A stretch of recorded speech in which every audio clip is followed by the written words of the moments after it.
Okay, the recording has begun. Let us share screen.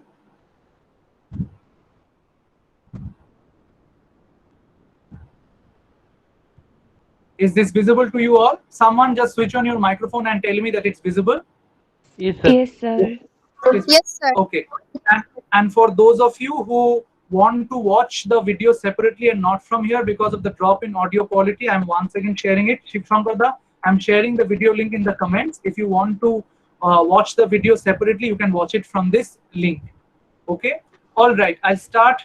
We'll start with Tanmayeeta's performance. Okay. Thank you. Hello, I am Tanmayeeta, a student of 4th semester, Department of English, Anandachandra College.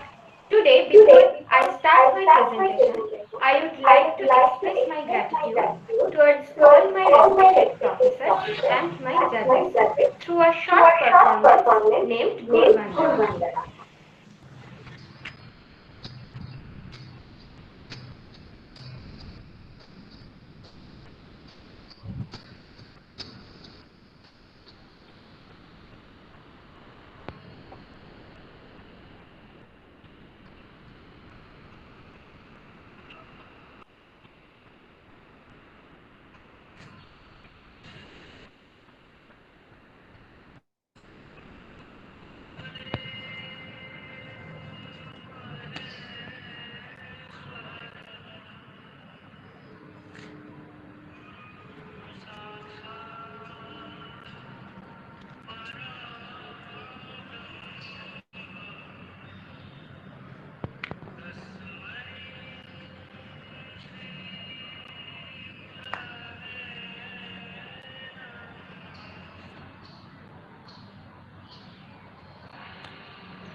Today, the topic I have chosen for my presentation is Navrasa. Before explaining Navrasa, I would like to introduce Rasa first. The Sanskrit meaning of the particular word rasa is essence, flavor or taste. We find this rasa theory in Bharata Muni's Natya Shastra.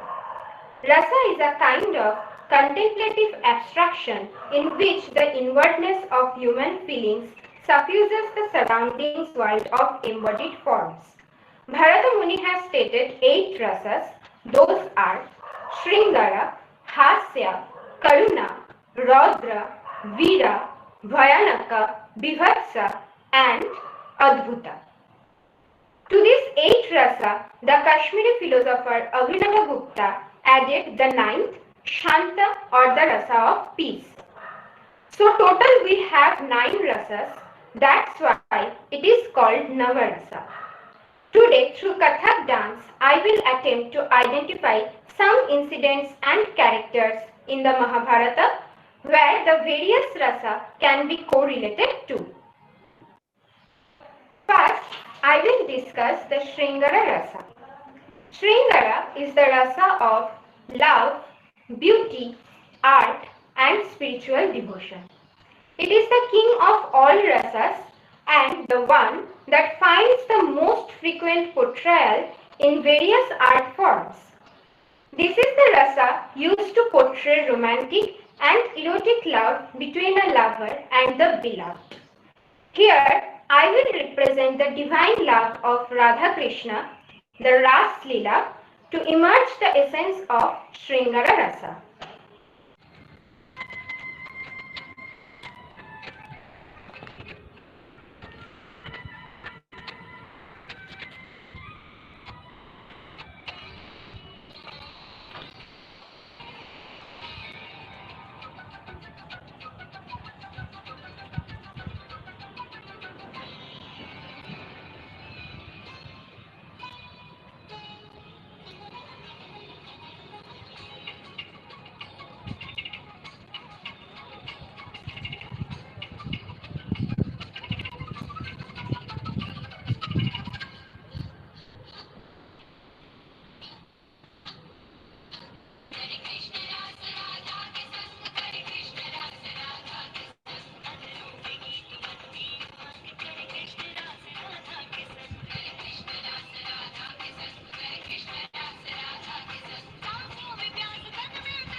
Second, I will discuss the Adbhuta Rasa. Adbhuta is the rasa of curiosity, astonishment and wonder. The feeling when one comes across something divine and supernatural, something never seen or imagined before, is Adbhuta. To represent this Adbhuta Rasa, I have chosen an incident from Krishna Lila. Mata Yashoda's expression when she saw the whole universe inside the mouth of little Krishna is an example of Adbhuta Rasa.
Third, I will discuss the Hasya Rasa. Hasya is the rasa of joy with humor as its most common expression. Pure Hasya is real happiness of joy that comes from within. This rasa is used to depict simple happiness or laughter. The glimpses of this rasa can be found in Mahabharata when Yudhishthira performed Rajasuya Yagya in Indraprastha. Duryodhan was spellbound by the various illusions of the city. He mistook an actual pool of water for solid marble and then walked into a wall which looked like a real door and hurt his head. These incidents creates laughter or hasya.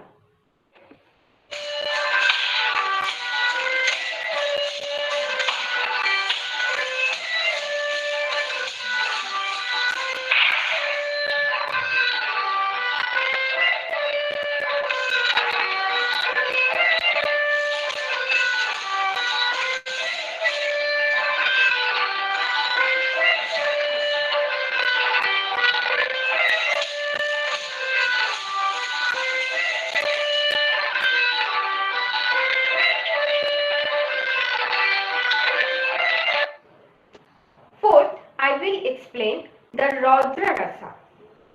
Raudra Rasa depicts anger and is probably the most violent amongst the other rasas. The wrath of king, the fury caused by an offense, the anger evoked over injustice and disrespect are all forms of Raudra Rasa. In Mahabharata, after Draupadi's Chiraharan, her blood boils with anger and she decides to curse Kauravas. Furiated at the Kaurava brothers, Draupadi vowed to tie her hair only after washing them from Dushasana's blood. Draupadi's Raudram or anger towards Kaurava is an example of Raudra Rasa.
the rasa of heroism, bravery, fearlessness, determination, and self-confidence.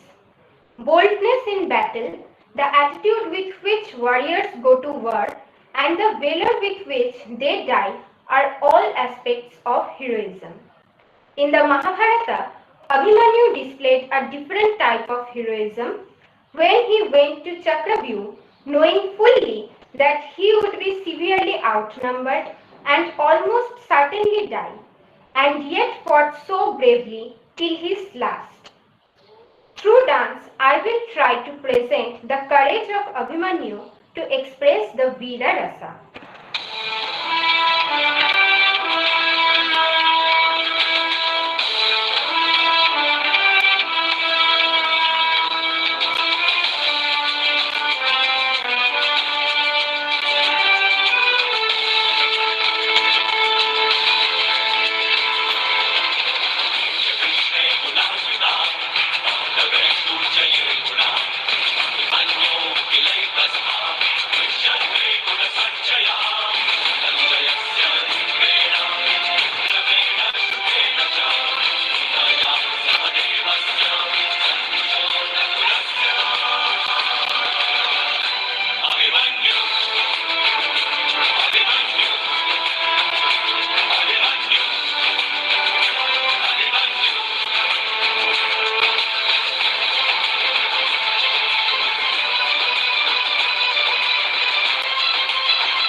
I will explain the Bhayanaka Rasa.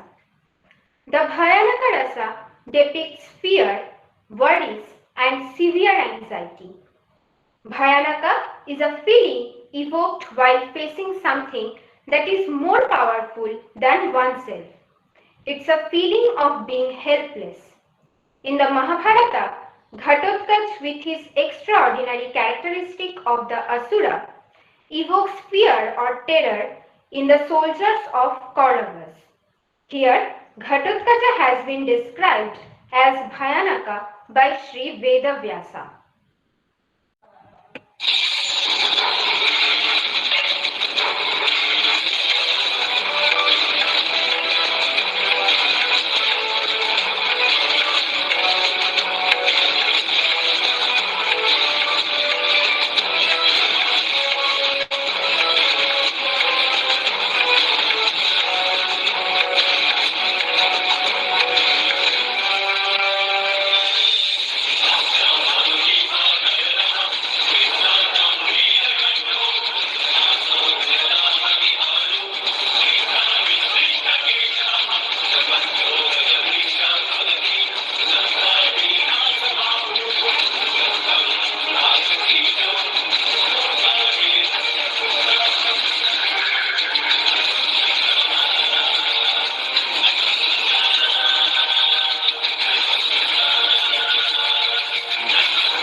Seventh, I will discuss the Vibhatsya Rasa.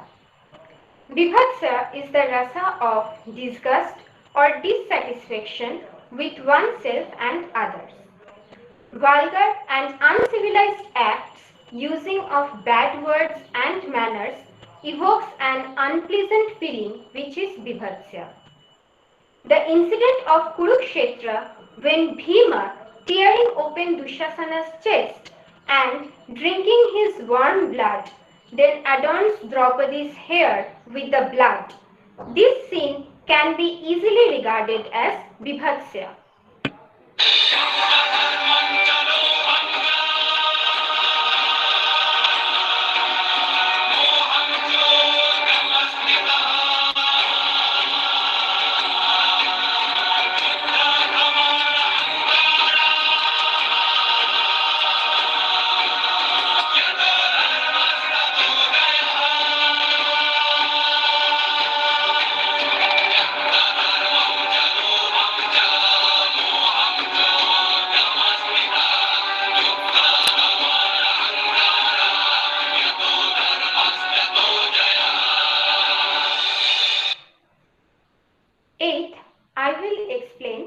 Karuna Rasa.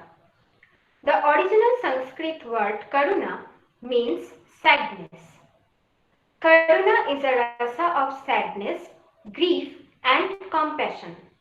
The feeling of tragedy and despair, heartbreak, sorrow caused by the death of loved one are all Karuna.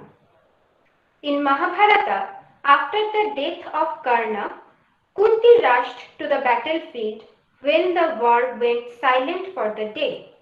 She held Karna's face and hugged her son tight and broke into tears.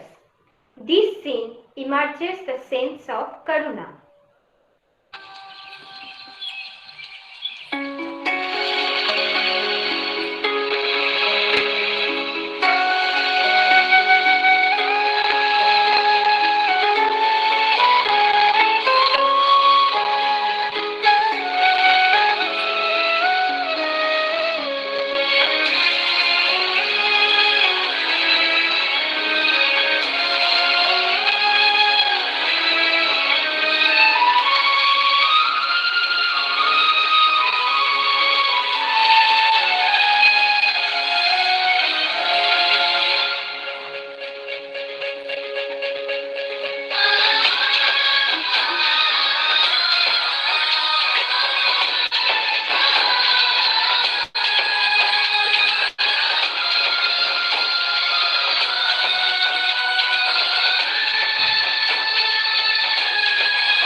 Last, I will explain the Shanta Rasa. Shanta is the rasa of tranquility and peace. Shanta represents complete harmony between the mind, body, and universe. After the end of Kurukshetra war, Yudhishthira was crowned as the new ruler of Hastinapur. After a long period of war and anarchy, Hastinapur got back the stability and peace. This represents the Shanta Rasa.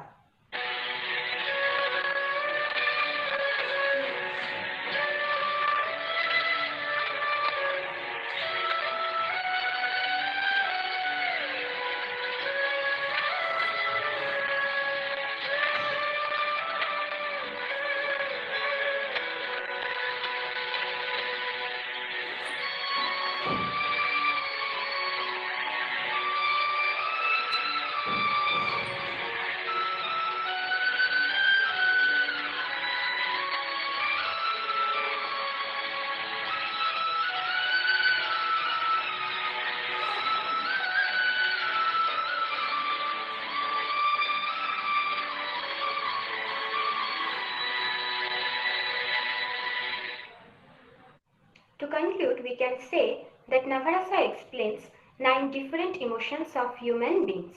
So that's all. I think you enjoy and like my presentation. Thank you.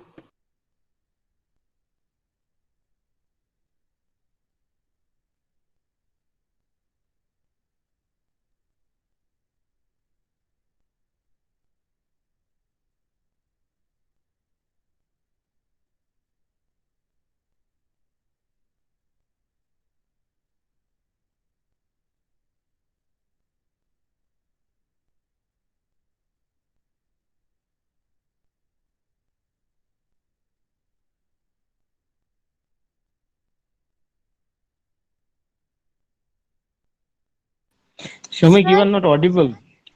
your mic is off. Okay. Thank you, Tanmayeeta, for that wonderful presentation. Also for informing me. Thank you, Shivshankarda and Tanmayeeta. I really enjoyed the performance, and I'm sure people have comments and queries from you. We'll keep that for the end. For now, let us move on to the next performance or presentation. It is by Arghadita from 6th semester. Arghadita, would you like to share the screen now? Okay, sir, I am sharing. And first of all, sorry, I can't save my presentation just for my low storage of phone. So I am sharing screen. Okay, please go ahead.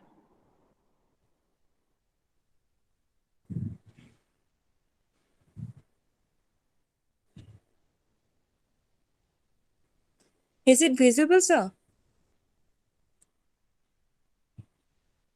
Hello? Yeah, it's visible. Okay, okay. We just have to see whether the sound comes properly or not.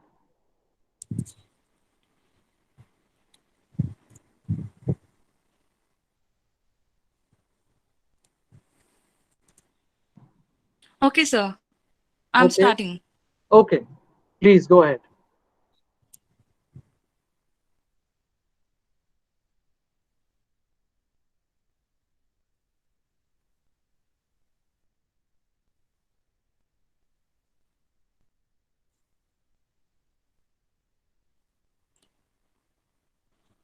Sorry.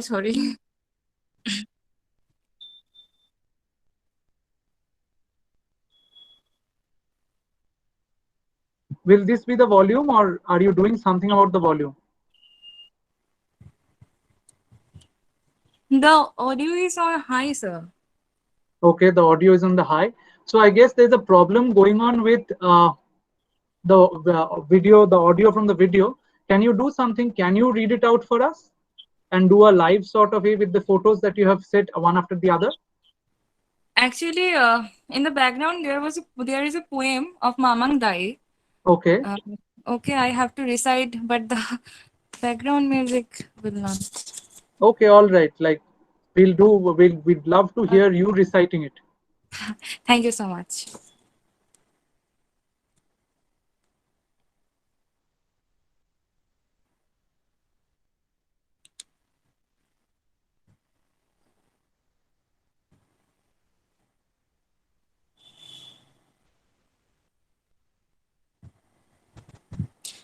Here is some introduction and the life story of Mamang Dai.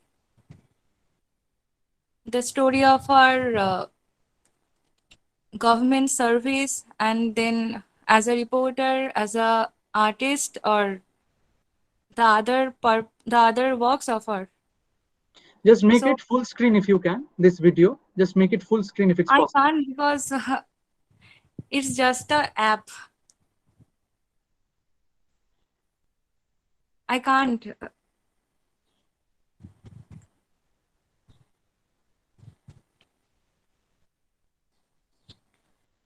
Small towns always remind me of death. My hometown lies calmly amidst the trees.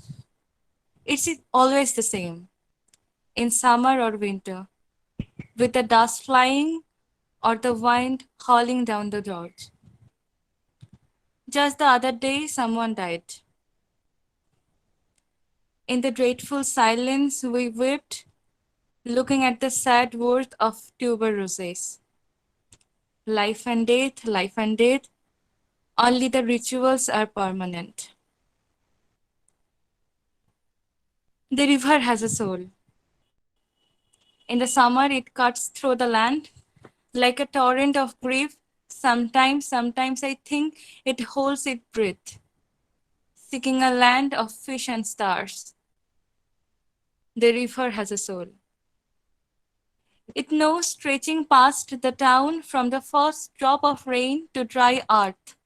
The mist of mountain tops, the river knows the immortality of water. The sheen of happy pictures makes the days of childhood. Small towns grow with anxiety for the future. The day that place pointing west, when the soul rises, it will walk into the golden past, into the house of sun. In the cold bamboo, restored in sunlight, life matters like this. In small towns by the river, we all want to walk with the gods.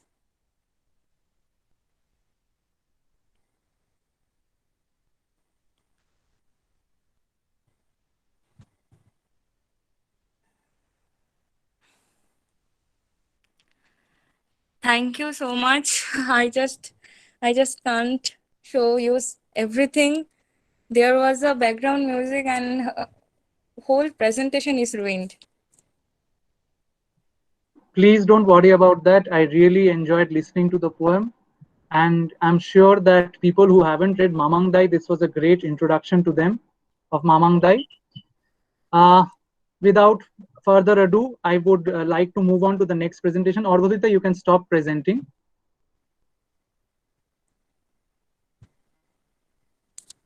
Okay. Now, our next presenter for today is Ankita. Ankita will be sharing a slide presentation with us, and at the same time, she would be explaining the slides that she has made. Ankita is in 4th semester of the Department of English.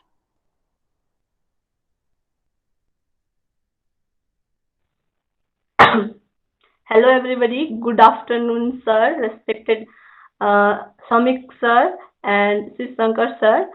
I would like to start my presentation here, but before that I would like to ask my friends and seniors, brothers and sisters, that I am facing little bit of problem in starting the presentation. There are actually two presentations. In one there is a audio and in one there is not. So can you guys please tell me which one would you like to listen? Means, is it okay for you all if I play an audio also?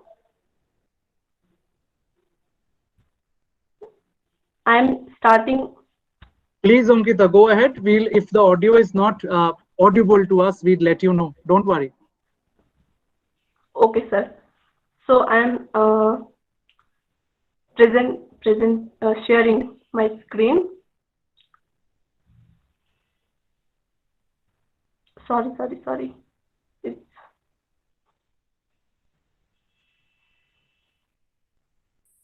I don't know if it's happening or not.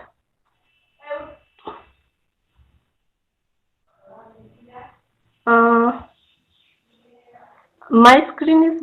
Can you guys see my screen? We can.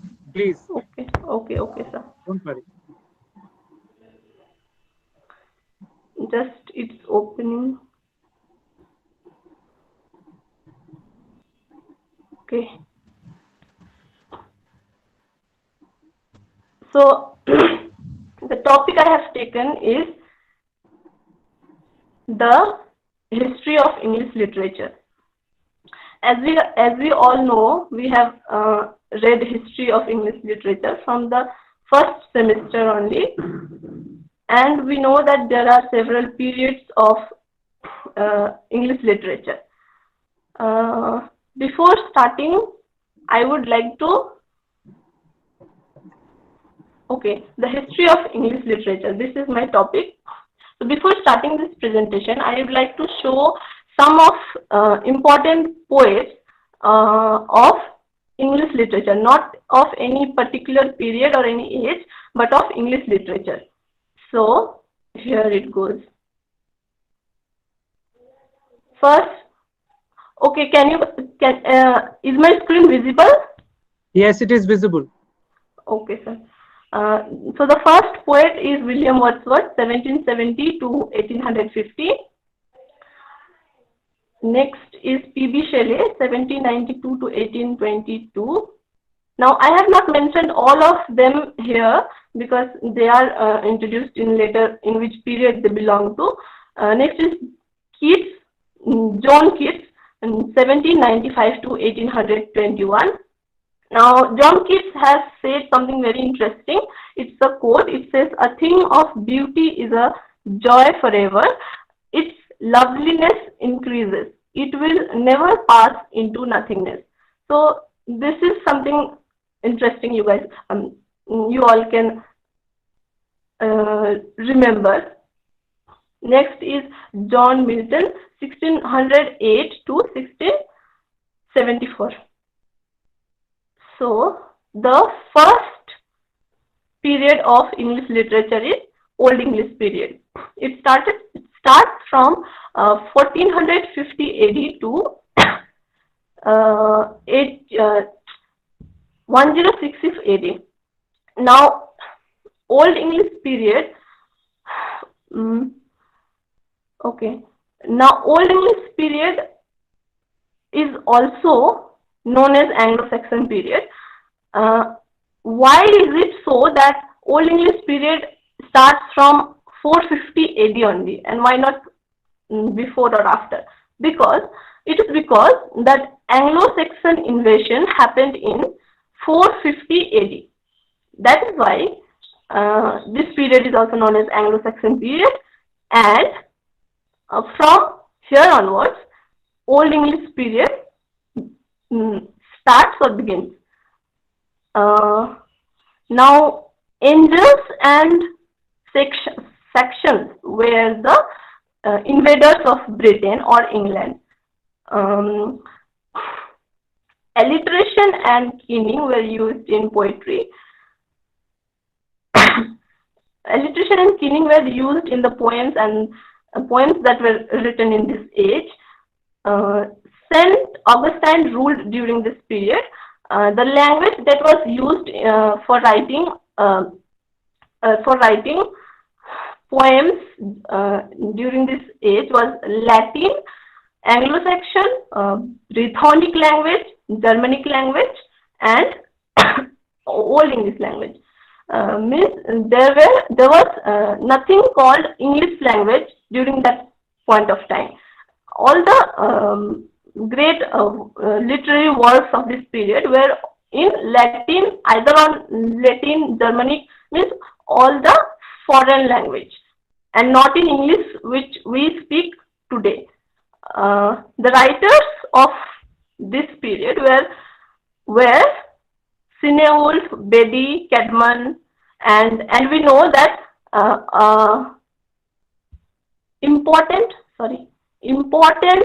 work of this period is Beowulf. Beowulf is a very important work of this Old English period. Now the next slide. Okay, this is Aristotle. Before Old English period, these were the scholars who used to write. Before Old English period, let me tell you, there was the period was known as, not the period, but before whatever was there before Old English period is known as Classical Period. And the writers, as you can see in the screen, Aristotle is the one of the writer of that Classical Period, and there were many more. There were many more classical writers. Now the next slide. Okay, so this is a picture which my friends might know that where these people are going, these pilgrims are going. These pilgrims, okay. Let me tell you what this period is called. This period is called Middle English Period. It starts from 1666 to 1550 AD. It is AD.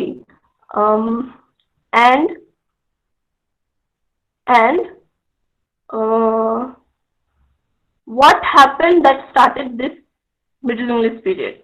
The Norman conquest happened in 1660. That is why Middle English period started. They came from France to Duke of France and challenged King Harold of England. At that time, England was ruled by King Harold. So these Norman people came and challenged King Harold. This is the age of Chaucer. So now you guys can know where these people are going. This is the age of Chaucer, and this picture is of one of the important writing of Chaucer. Anyways, Chaucer, the time period, lifetime of Chaucer was 1340 to 1400 AD. This period was also known as Age of Chaucer. During 1485, after Chaucer's death, means the until the Chaucer's lifetime it was there, but when Chaucer died, after the Chaucer's death, was known as Barren Period. Means 1845, after 1845, that period was known as Barren Period, and he was being imitated by English Chaucerian. Means when Chaucer died, even though Chaucer died, but his works never died. He was being imitated by English Chaucerian and also Scottish Chaucerian. Now the language in which all these works were, with all these poets wrote was French, Latin, English, in between language. Now this in between language is something mixture of French and Latin. It's not totally English and also not totally French or Latin. It's the in between language.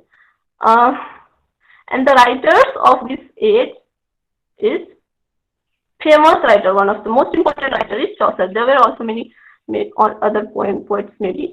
And Chaucer wrote the Canterbury Tales. So this picture which we saw in the background, and also this picture, if you all can see, the Canterbury Tales by Chaucer. Okay. Now the next period was Renaissance period. It started from 1580 to 1660 AD. Now this Renaissance period is very interesting. The writers of this period were William Tyndale, Total's Miscellany, Thomas Morake, Roger Stem were early Renaissance writers. Means these writers were writing during the early Renaissance period. William Tyndale translated Bible, Total Miscellany. Thomas Moroke's Utopia was published in 1557. Roger Stem, okay, these were the early Renaissance poets. And now this Renaissance poet is further divided into 4 more ages. Those are Elizabethan age, Jacobean age, Caroline age, Commonwealth age. Now this Caroline age and Commonwealth age is also sometimes called Puritan age. Means these both ages are considered together as Puritan age. But let's discuss in this way 4 ages here. First one is Elizabethan age. It started from 1558 AD to, sorry, I didn't mention AD here, but these are all ADs. 1558 AD to 1603 AD. And now this Queen Elizabeth's reign was known as the Golden Age. Why? Because the Queen Elizabeth was ruling the state at the point of time. Obviously, she had no heirs. Okay, now why this was known as Golden Age? Because the people, the subjects of the Queen, were very happy and satisfied with the rules and means the ruling of Queen Elizabeth. That is why this period is also known as Golden Age. Now the writers of this period were, as you can see, Shakespeare, William Shakespeare, University Wheat, Spencer, Sidney Surrey, Thomas Weird. Okay, these were the important writers of Elizabethan age. And next is Jacobean age, 1603 AD to 1625 AD. Now, since Queen Elizabeth had no children, so King James IV of Scotland became the King of England. Cynical tragedy, which is also known as bloodshed tragedy, was popular during Jacobean age. In Britain, he was called James I. Sorry, it is James I. It is looking like L. Anyways, it is James the First. He was known as James I in England. The golden legacy continued. Golden legacy means the golden legacy that Queen Elizabeth started. Famous writers of this period were Tyndale, Ben Jonson, John Donne, Thomas Matson, and John Webster were the famous poets of this age.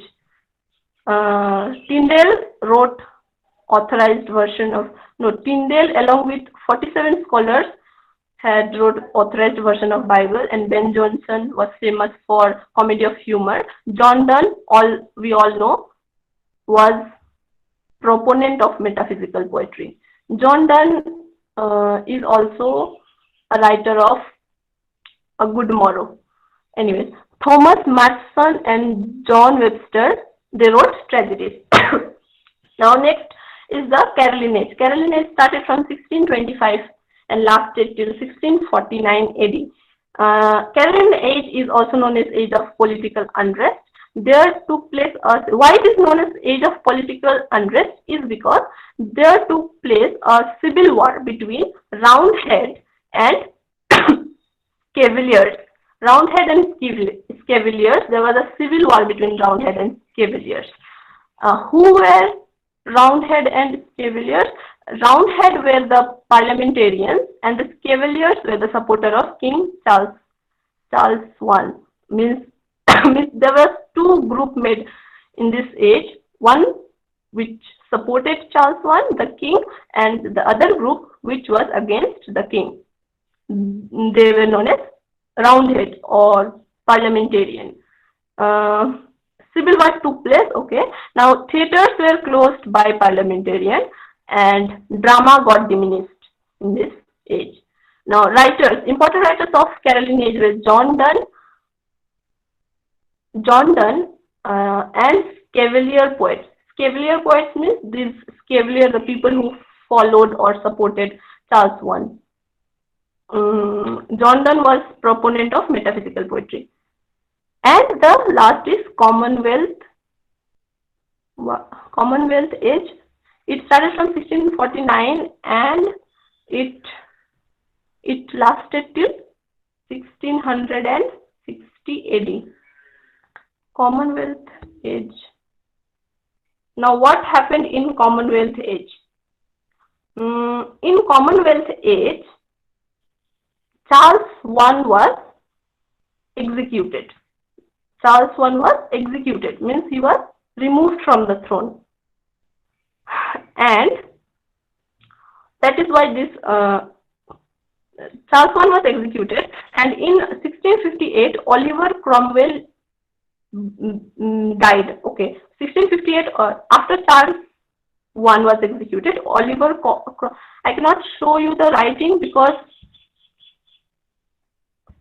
I don't know. Is it okay if I? It is, yeah, it's okay. Okay. Now, what happened in Commonwealth Age is that Charles I was executed. Oliver Cromwell became the king. He ruled for until his death, and after his death, his son ruled for 2 years. And Commonwealth rule came under the leadership of Oliver Cromwell. Sorry. Now, Commonwealth rule came. The people of England felt the need of monarchs at this point of time. And obviously the language in which all the works was written in this period was in English. And Commonwealth Age ended in 1660 AD. Now, the people of England felt the need of monarchs. It was when the Commonwealth Age was about to end. Now, the need felt the feeling of need of monarch. Okay, the picture which is shown in the screen is a famous. There is another picture related to this picture, which is by Leonardo da Vinci. The famous picture, which is portrait, which is the. Have I shown it in the screen? Okay, no. Sorry. Another picture which I would like to show you, all of you, was the Last Supper, which I have not mentioned anyway. Now, Commonwealth Age ended. Now, next comes the Neoclassical Period. It started from 1660 AD to and lasted till 1785 AD. This Neoclassical Period was also known as the Age of Reason. Also, Age of Rules and Decorums. Neoclassical period, in Neoclassical period, all the writers imitated classical Rome and Greek writers. I showed a Greek classical writer in my first slide, Aristotle. So, Neoclassical period, where the poets of Neoclassical period were imitating those poets, writers, nobles, scholars, means Aristotle and all of them, they were trying to imitate them. So this is known as Neoclassical period. They imitated classical masters. And okay, so this is known as Neoclassical period. And now this period is further divided into three more ages: Restoration age, Augustan age, age of sensibility. Restoration age started from 1660 and it lasted till 1700 AD. English monarch Charles II. Now, Charles II was restored once again. As I said in the last slide, that they felt the need of monarch, and in the first age only, Charles II was restored once again. Theatres were opened, a new beginning. Women taking part in it. This time, theatres were open, but women were also taking part in it. Restoration comedy, also known as comedy of manners, evolved. Means in this age, Restoration comedy evolved. And the famous writer of this period is John Dryden. Next is the Augustan age. I'm sorry. Next is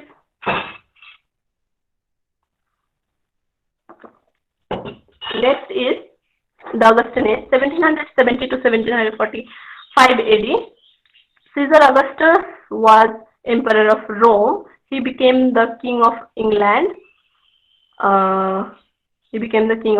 The writers of this period were Horace, Virgil, Ovid, Alexander Pope.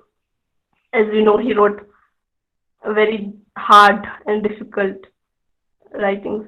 Anyway,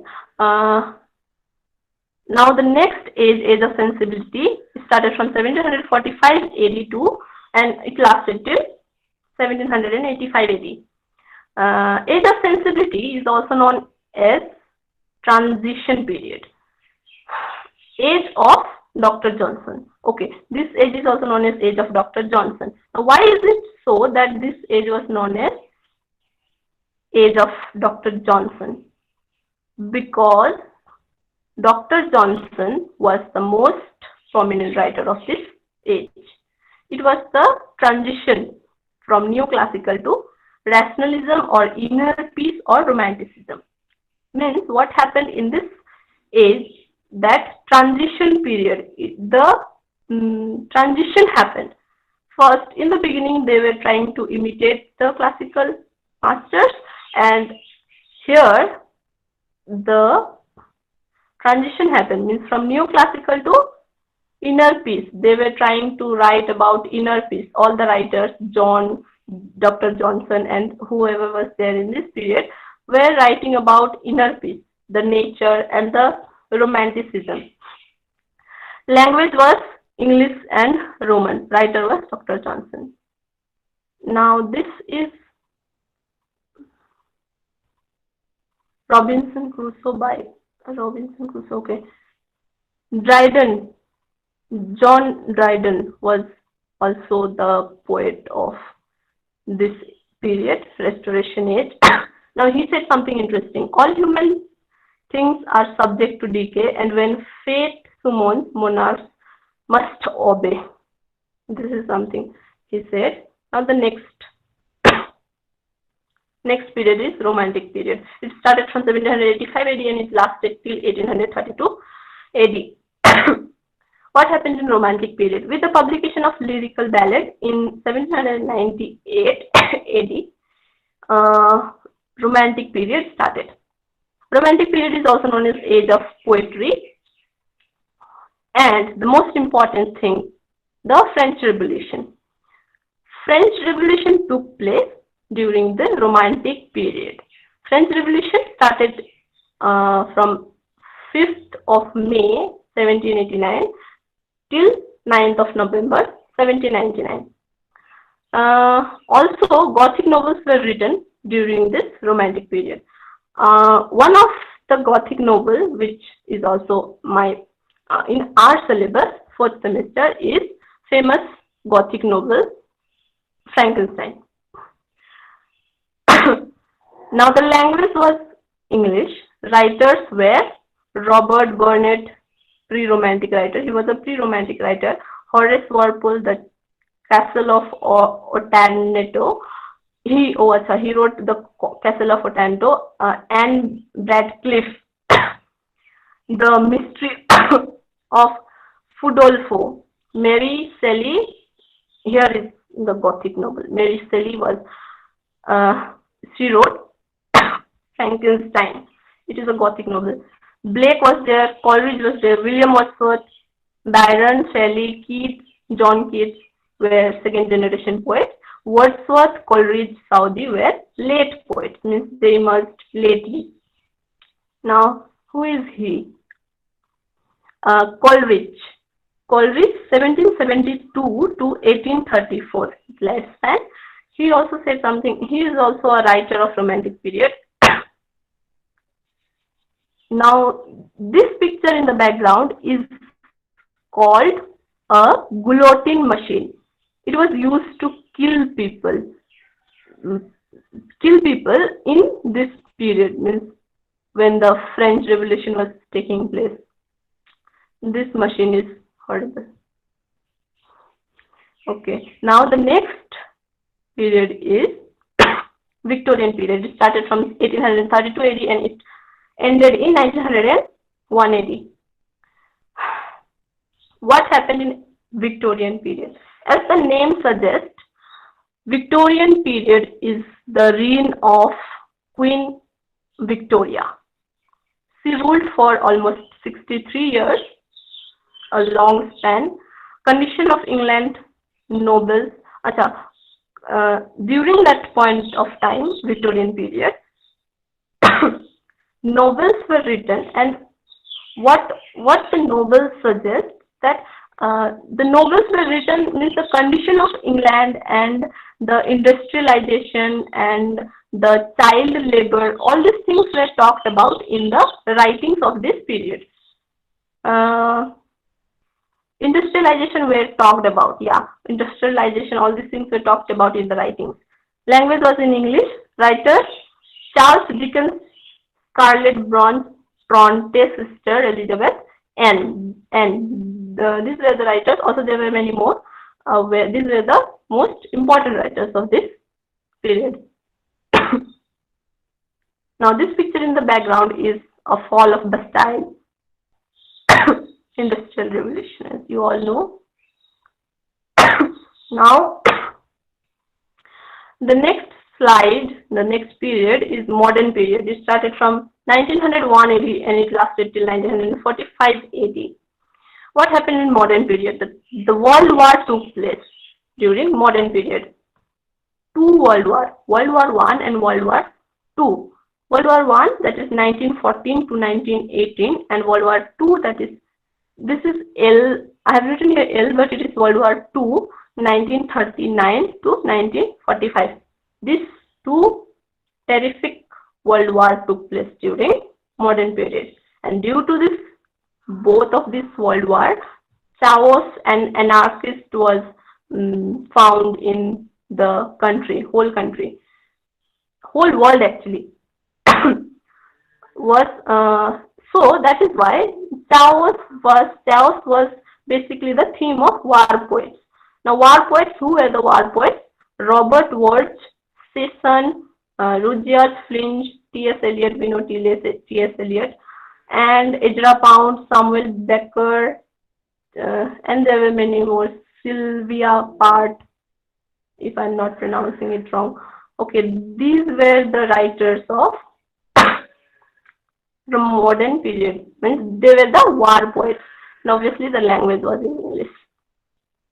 Now, who is he? He is T.S. Eliot. We know him. His 1888 lifespan from 1888 to 1965. He also said something very interesting. You all can read it from the screen. Now it ended and the postmodern period started. Postmodern period is actually, it started from 1945, but it is still today, it is considered as postmodern period. It is still continuing. It's not marked up till where postmodern period is. So it is not 2021. What happened in postmodern period? Terms like theatre of epistros, comedy of manner got prominent in this age, and the language in which the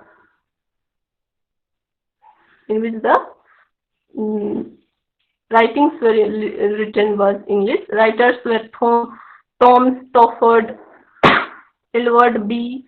Samuel Beckett, Harold Binter were the writers of postmodern period. I have not collected much information about the postmodern period, but we have read about postmodern period, blending of Puritanism and postmodern. Okay, now this is all I have about postmodern period. Now also we miss offline classes, but still let's try to make this online class a little more fun.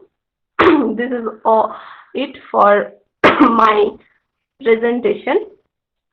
And horror painting, sorry, this is not in. Okay, this is it for my presentation, and thank you for listening to me so patiently, and I'm so sorry for this broken voice. Yeah, thank you everybody who are present here and is still listening to me. Thank you, sir. Thank you. You can stop presenting now. Thank you, Ankita, for doing such a great presentation despite a broken voice and what sounds like you are not in the best of your health. I wish you recover soon. The presentation makes me realize that all the wrong information that I gave you regarding English literature, you were sitting in class and realizing that I was giving you wrong information. So I am scared right now. Henceforth, when I'll be teaching, I will I'll ensure it twice and thrice that I'm sharing correct information with you regarding history of English literature. This was quite brilliant, comprehensive, and informative. Thank you so much for that. Now, after such a heavy and brainstorming sort of session through the entire history of English literature, let us have a little bit of, let us change the mood a little bit. Let's move on to a performance. We'll now see a performance by Arthita Chakraborty from 4th semester. I will share the YouTube link of his performance with you right now. If you can't listen to the performance here while I'm sharing the screen, please open the YouTube link from the chat box and watch the video.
To all of my respected professors, my dearest and nearest seniors, juniors, as well as my classmates of this department.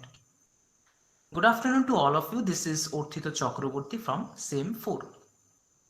Actually, you have just finished watching a video, rather I can say an instrumental version of a very popular song. Though I have made that instrumental video in a little bit modern way, just for the sake of all of your entertainment. But if you go through the actual version of this song, that is Man Kyun Behka Re Behka, you can easily access it from YouTube also. You can see that this song is actually from the movie Utsav. Now, why I am talking about this movie and the song? Because this movie, and there are two main characters in this movie, that is Shekhar Suman and Rekha. Now, in the context of this movie is actually based on the theme or the plot of Mrichchakatik by Sudraka in 2nd century BC.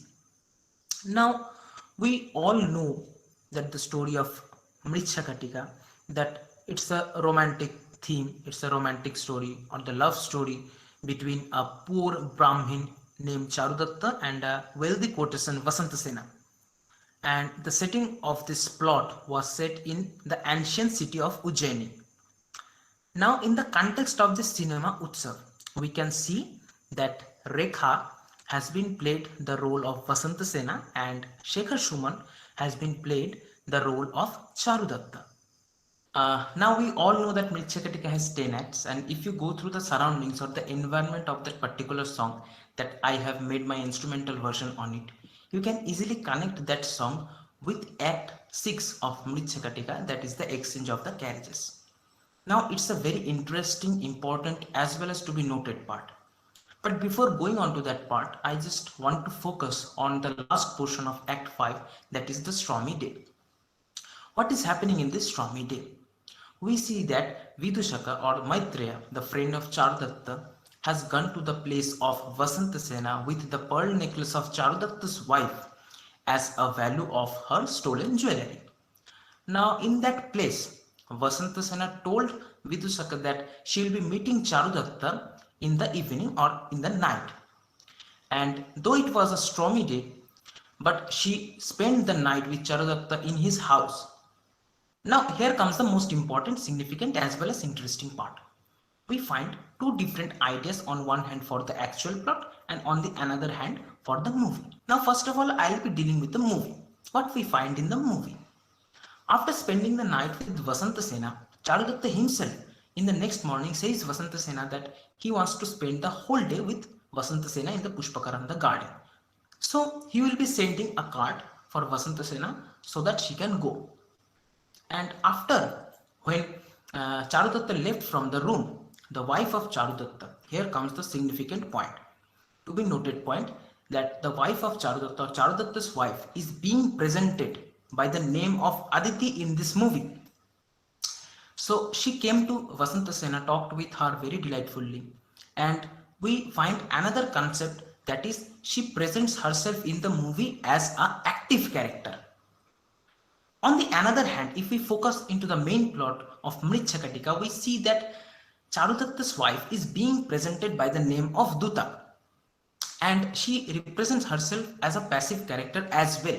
Whereas in the movie, we see that she represents herself as an active character in conversation with Vasantasena. Now, in this context, right, in this text or the plot of Mrichchakatik, there is a maid who plays a significant role as a messenger, not only between Charudatta and Vasantasena, but also played significant role between this Vasantasena and also wife of Charudatta, that means Duta here. So here is the basic difference between the movie and the actual plot in this particular area. Again, coming back to the actual video.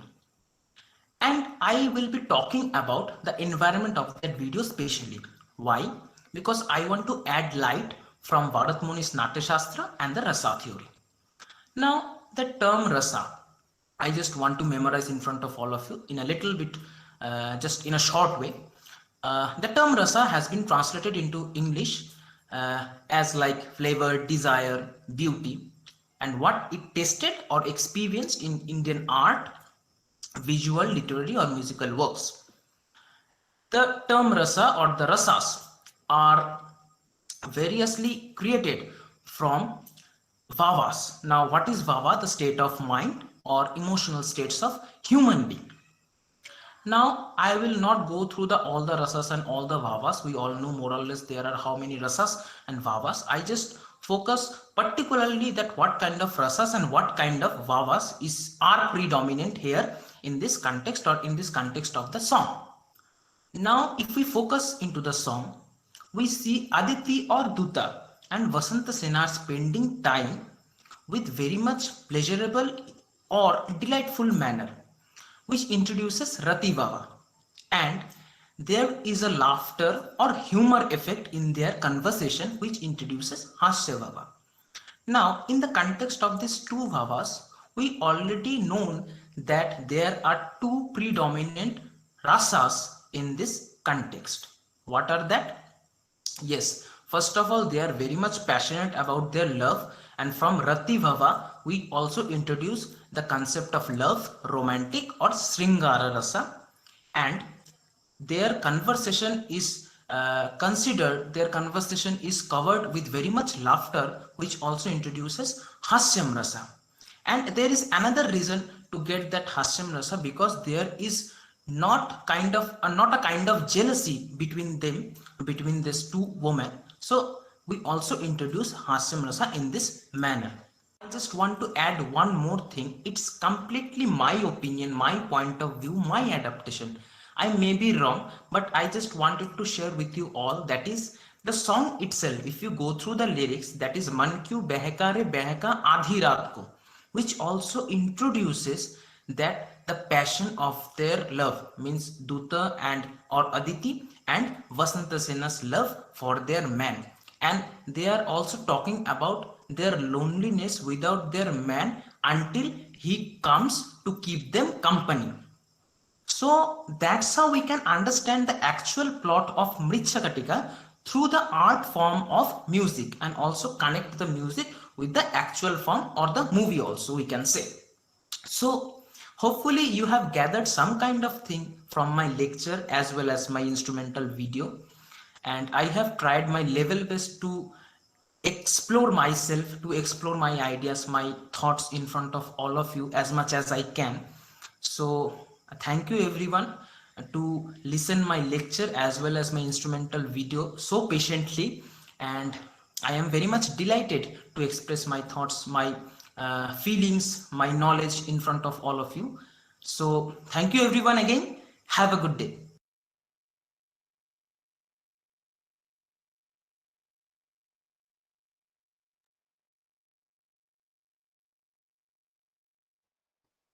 Thank you, Arthita. That was fantastic. It was, what can I say, that if we had offline classes right now, I would have definitely invited you, or all of us would have definitely invited you to discuss the musical aspects of the various texts that we are studying as part of the syllabus. So that was a great experience. Arghadita has finally managed to save her video, and we have put it up on a YouTube link. So because of the technical difficulties she was facing in the initial presentation, I would show it once again to you, the video. So please watch this video and let her know what you felt about it. It would be a great pleasure to know your comments.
Small towns always remind me of that.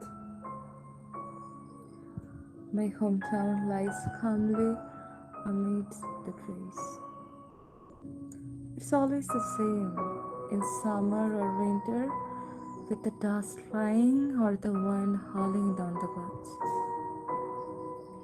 Just the other day, someone died. In the dreadful silence, we wept, looking at the sad worth of tuberoses. Life and death, only the rituals are permanent. The river has a soul. In the summer, it cuts through the land like a torrent of grief. Sometimes I think it holds a breath. Seeking a land of fish and stars, the river has a soul. It knows stretching past the town from the first drop of rain to dry the earth. And midst of mountain tops, the river knows the immortality of water. The sheen of happy pictures makes the days of childhood. Small towns grow the anxiety for the future. The date is placed pointing west. When the soul rises, it will walk into the golden past, into the house of sun. And the cool bamboo restored in sunlight, life matters like this. In small towns by the river, we all want to walk with the gods.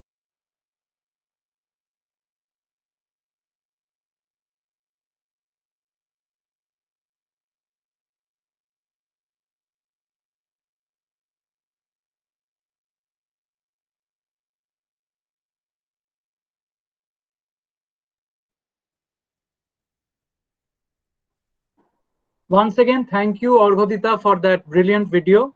It was quite helpful for us to see that video and also listen to the beautiful piano track. It was quite haunting behind it, and your recitation. I just wish your recitation was a little more louder above the piano, so it would have been far more audible to us. I think we still have one more presentation to go, but I don't know whether the presenter is here right now. Shushmita, are you here? Would you like to present? Yes, sir. Okay, all right. Sushmita, over to you. You'll share screen and you'll explain to us what you have made for us. Sir, I won't share screen. Okay, then should I share it from here? Yes. Okay, all right. So which one should we start with? Should we look at the PDF or should we look at the mind map that you have created? Which one? So the mind map. The mind map. Okay, all right.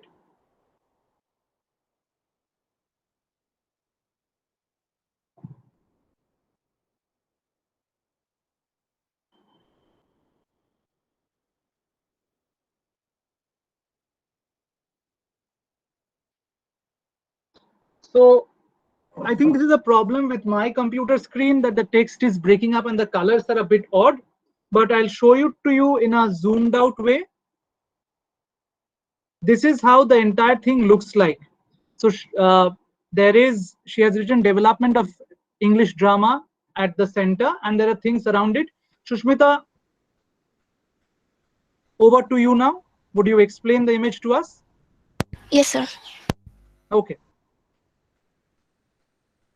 Respected sir and my dear brothers and sisters, good afternoon to you all. So I'll be discussing the topic development of English drama.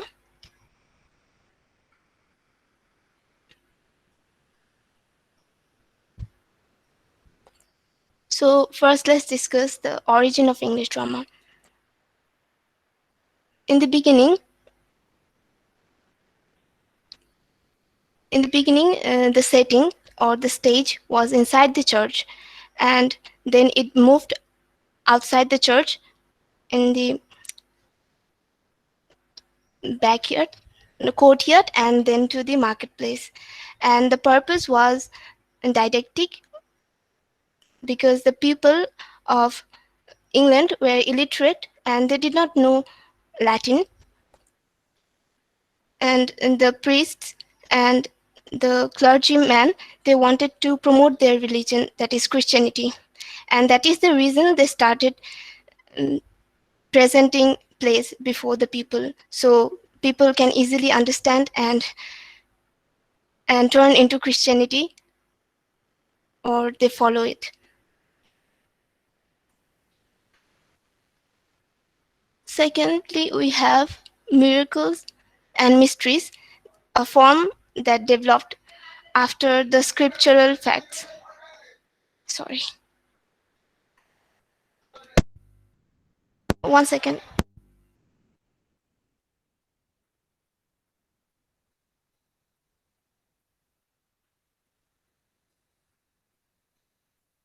Sorry.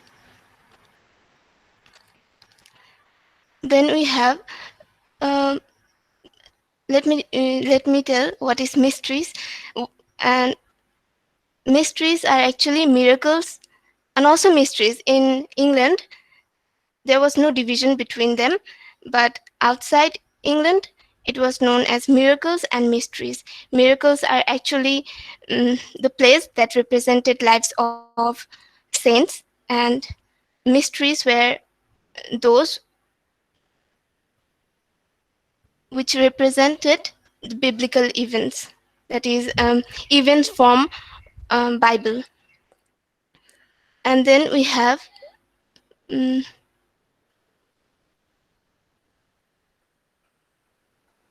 morality plays, and morality plays are actually plays. Sorry, cannot see.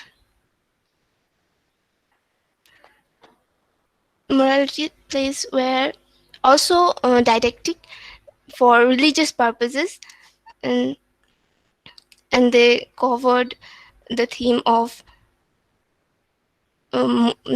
morals, that is for religious purposes, and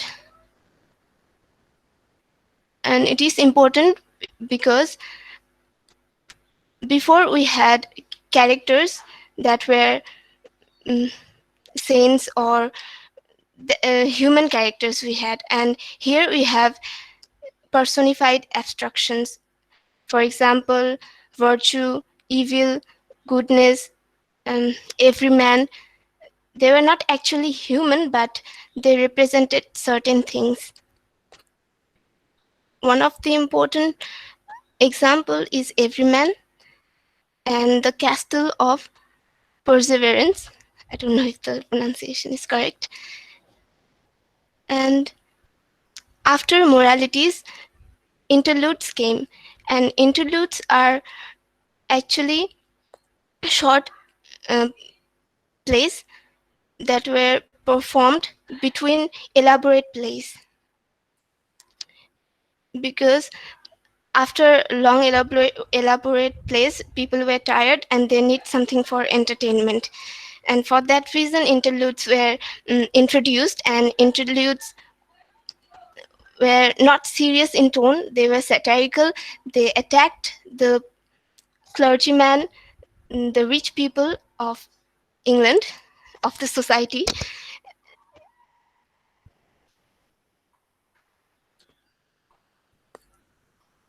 Next we not wait there is one example, that is a four piece. This is one of the plays, interlude plays. And in the 16th century, it was developed in the 16th century. Interludes paved the way for modern dramas, that is Elizabethan dramas, that are not modern, but not like the miracles, mysteries, or moralities.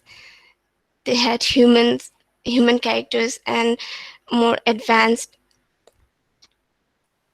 After interludes,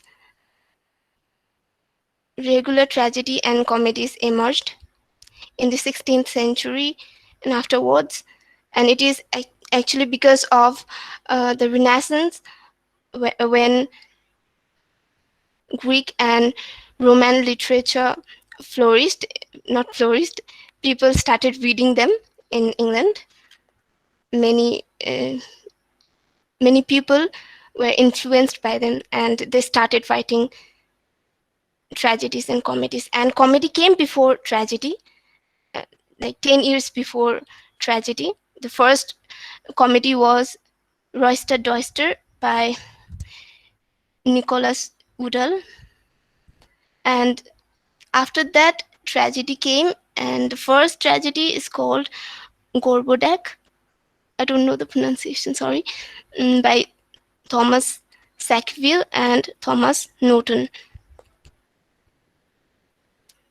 Now I want to summarize it. What are the developments that took place, and what led to the emergence of these tragedies and comedies that we read today and we like to read. So the first development was movement of the stage from church to the marketplace.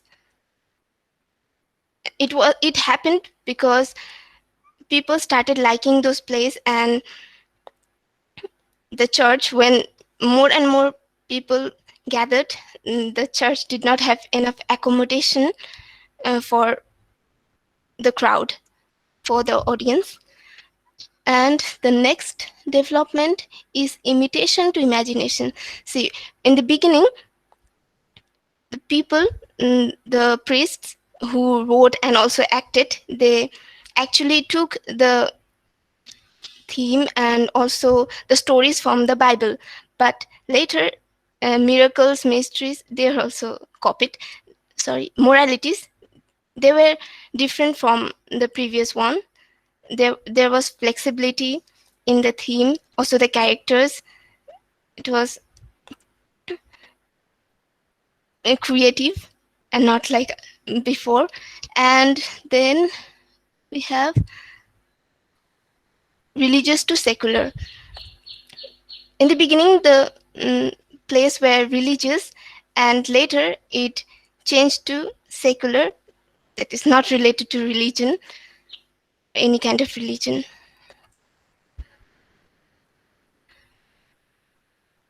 Latin to vernacular. It means in the beginning, plays were in Latin, but later, people, when popularity increased and control went to the trade guilds, they changed the medium of language, and it was initially French and then English. Narration to dialogues. The priest, they, in the beginning, they narrated few lines, but with time, dialogues emerged.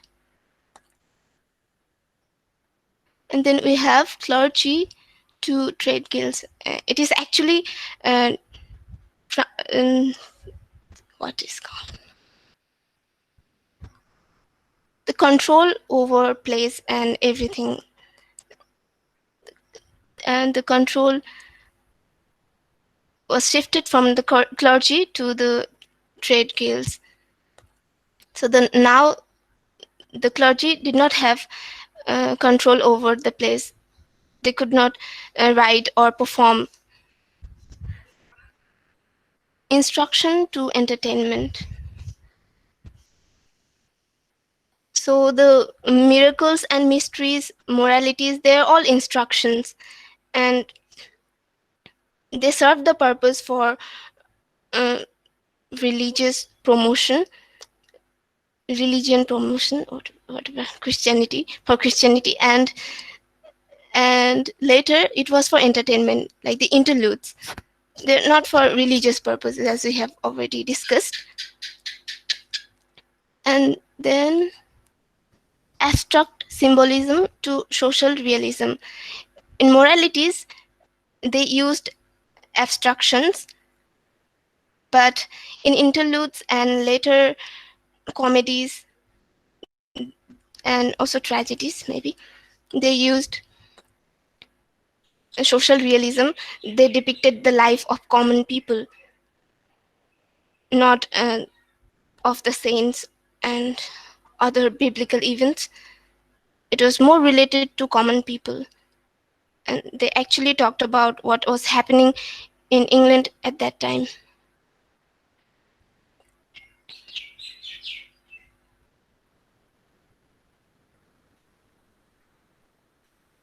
Sir, can you show the next one?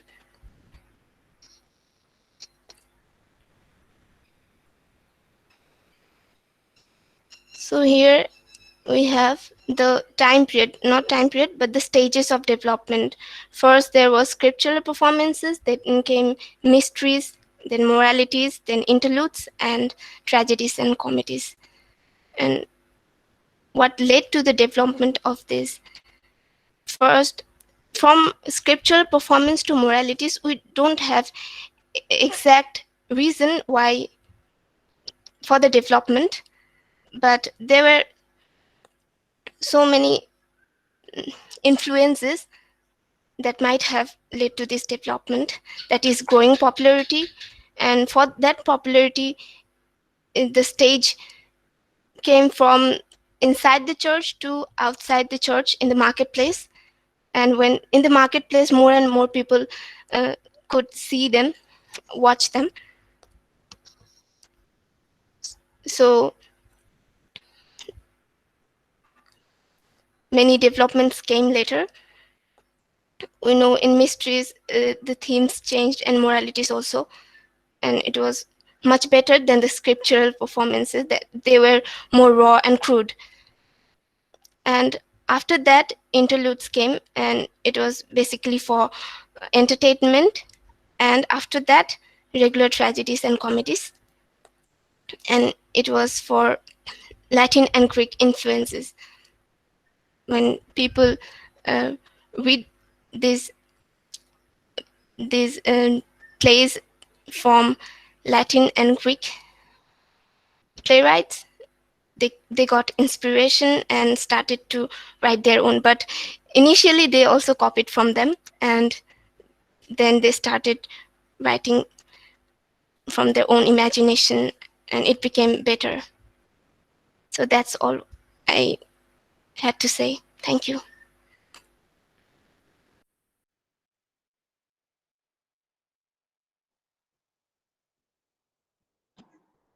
Thank you so much. This was a great presentation.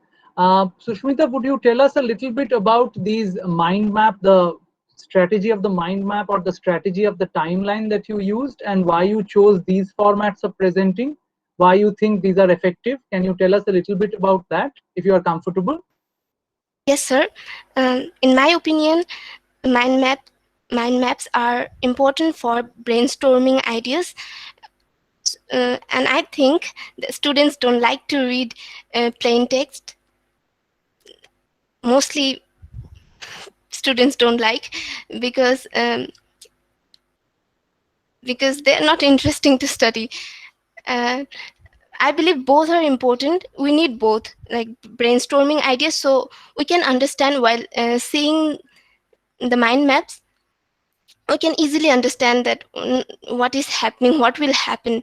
So I believe if we see mind maps before reading the dry long texts, it will be easier to understand, because we'll have the milestones, like what are the objectives of this text. And if we use mind map for studying, it is helpful for brainstorming. More and more ideas comes to mind when we use mind maps rather than writing, actually. So that is why I think mind maps are effective, and students will like it. I don't know, but I believe it will be effective for students. And the timestamps, I did it to make it easier to understand what came first and what came after that. That is the reason. I wanted to know regarding the mind map that you showed us, the way you sort of distributed the things around the central sort of node, the development of English drama. Why did you arrange, say, miracles and mysteries and moralities and interludes? Was there any particular logic to the arrangement? as to which one should go in which side? Yes. See, they are in clockwise direction, but I did not have a place for development, so I put them aside. Okay. And in this clockwise arrangement that you had made, the way you sort of broke it up into, say, miracles and mysteries, or moralities, or interludes, or regular tragedy comedy, what was like, was there an like initial sort of thinking or a design behind how you would break up this idea into these smaller sub ideas? What was possibly your guiding factor to break it up into these particular ideas?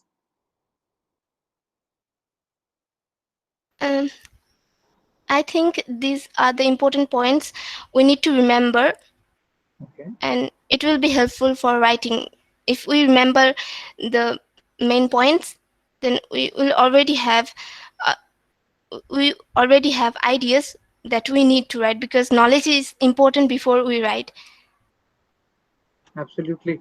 Thank you so much, Shushmita. Sorry, I didn't mean to make it into a viva or something, but great. This was really helpful.